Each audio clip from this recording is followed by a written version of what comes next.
Graça e paz, amém, meus irmãos? Mais um dia aqui na direção da dispensação do Senhor e eu quero falar um pouco sobre o poder da evangelização.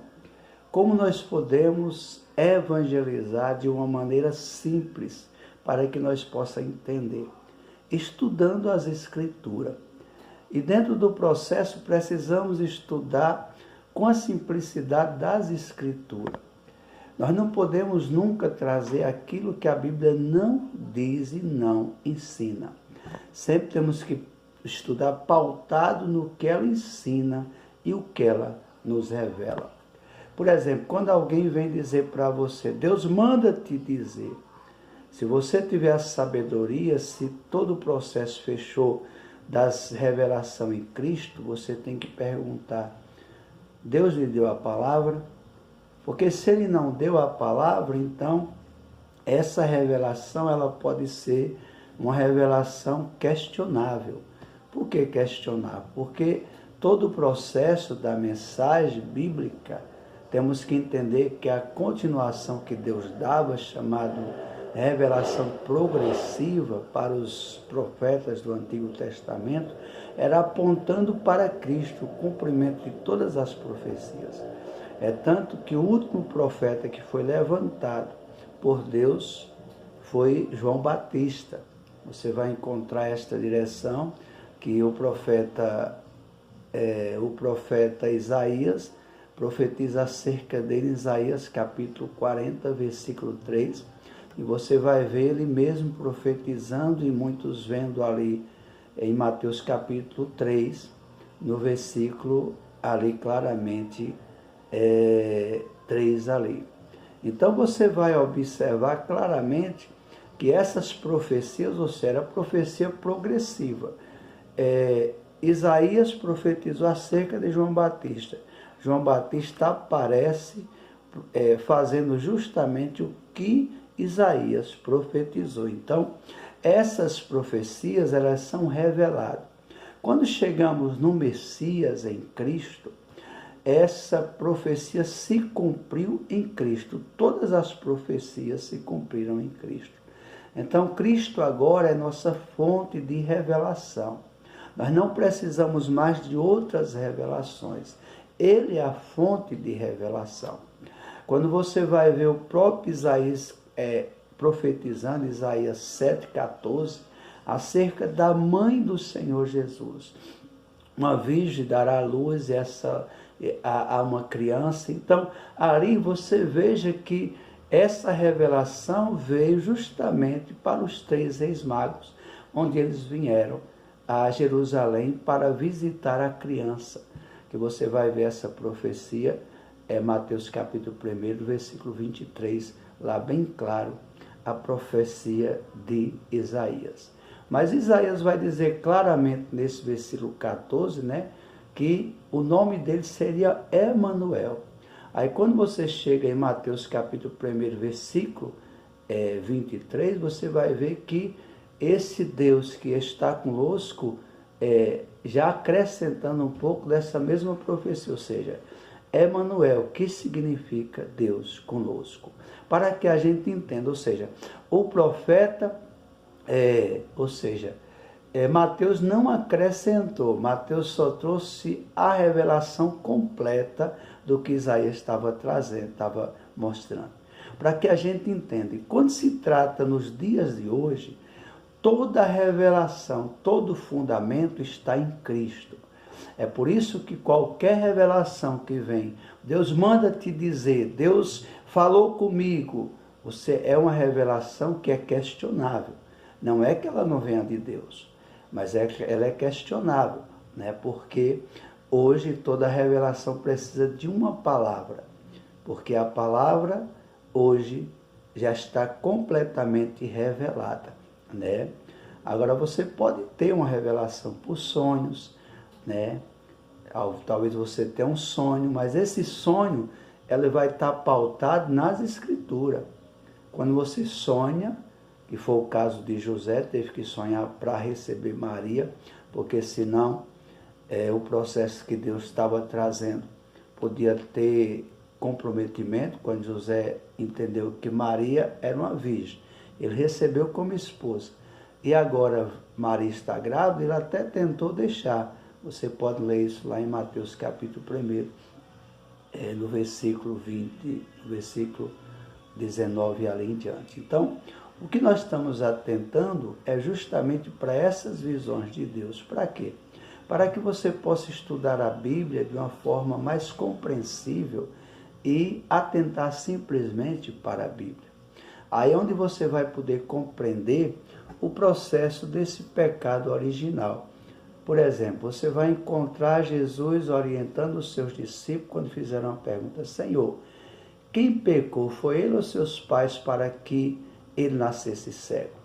Jesus orientando, nem ele pecou, nem seus pais, mas foi assim para que se manifestasse nele as obras de Deus. Essa mensagem você vai encontrar no Evangelho de João, capítulo 9, versículo 1, versículo 2 ali, 1 e 2. Então, você vai observar que ali ele está falando não desse pecado que nós cometemos por causa da bebida, da prostituição, do álcool, né?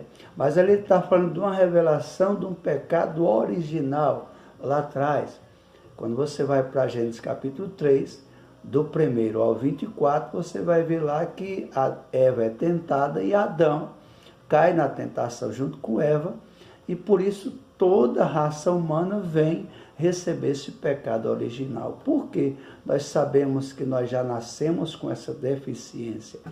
Quando você vai ler no versículo 20, a Bíblia diz que Adão chamou Eva botou o nome de sua mulher Eva, por ela ser a mãe de todos os viventes. Então, é por isso que nós devemos atentar. Quando você atenta para isso, então você vai compreender quando Jesus falou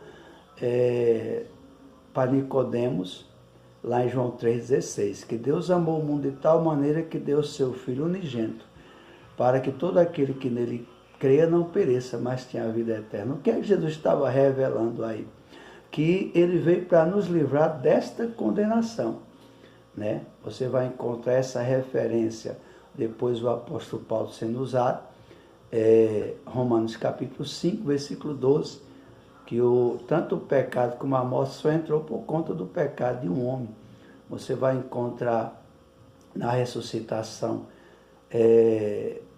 1 Coríntios capítulo 15, versículo 22, que assim como a morte veio por um homem, também a ressuscitação dos mortos virá por um homem, Jesus Cristo. Então, tudo isso está falando do Adão. Adão que trouxe o pecado, e agora o novo Adão, que vem nos restituir perante o Senhor. Então, irmãos, isso é muito importante para que a gente entenda. Você lê lá no livro de Romanos, capítulo 5, do 1 ao 21, que você vai entender essas orientações. Você lê a 1 Coríntios, capítulo 15, do 12 até o 50, que você vai entender também essa compreensão.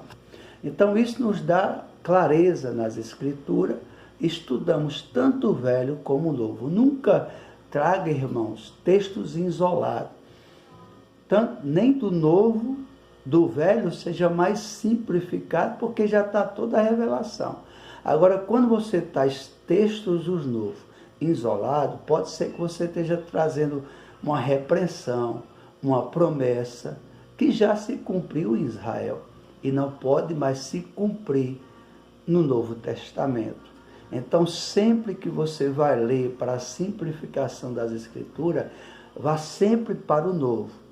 E aí você vai lendo o Novo e vai achar.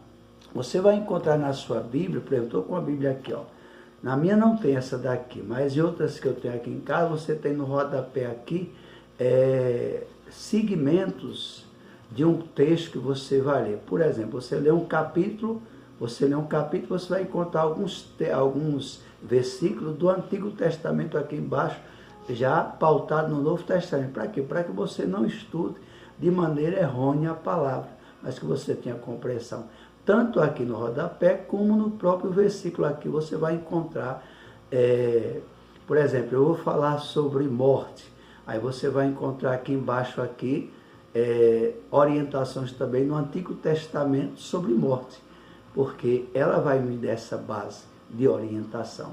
Você vai falar da salvação, então você vai encontrar também aqui base do Novo Testamento. Você lê o Novo Testamento, vai encontrar versículos no Antigo Testamento, em algumas passagens bíblicas do Antigo Testamento, para que você possa estudar de maneira compreensível, para que você não esteja trazendo muito para as pessoas a palavra que ele chama heresia, né?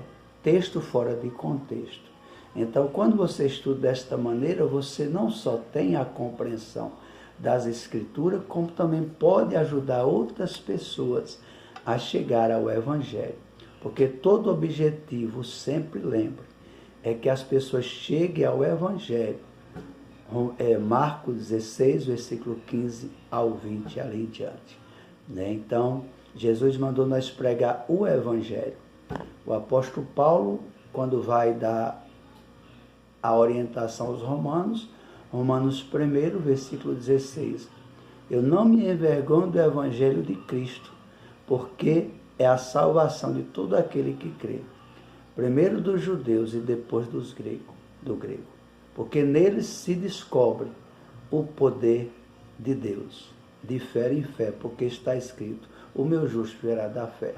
Então veja que Paulo era um poliglota. Ele conhecia muito bem a Torá, os livros antigos, mas Paulo pouco pregou dos livros antigos. Ele só trazia referência para mostrar que Jesus era o Messias. Então, irmãos, que Deus abençoe, esse é o recado que eu deixo. Passe esse vídeo para frente, né? Dê um like, meu irmão, ajude, porque a plataforma precisa que você ajude. E saiba que você fazendo isso, você vai ajudar outras pessoas e vai fortalecer o canal, né? Para que o Evangelho esteja chegando a muitas outras pessoas que precisam. Então, que Deus abençoe, fica na paz, até a próxima, querendo.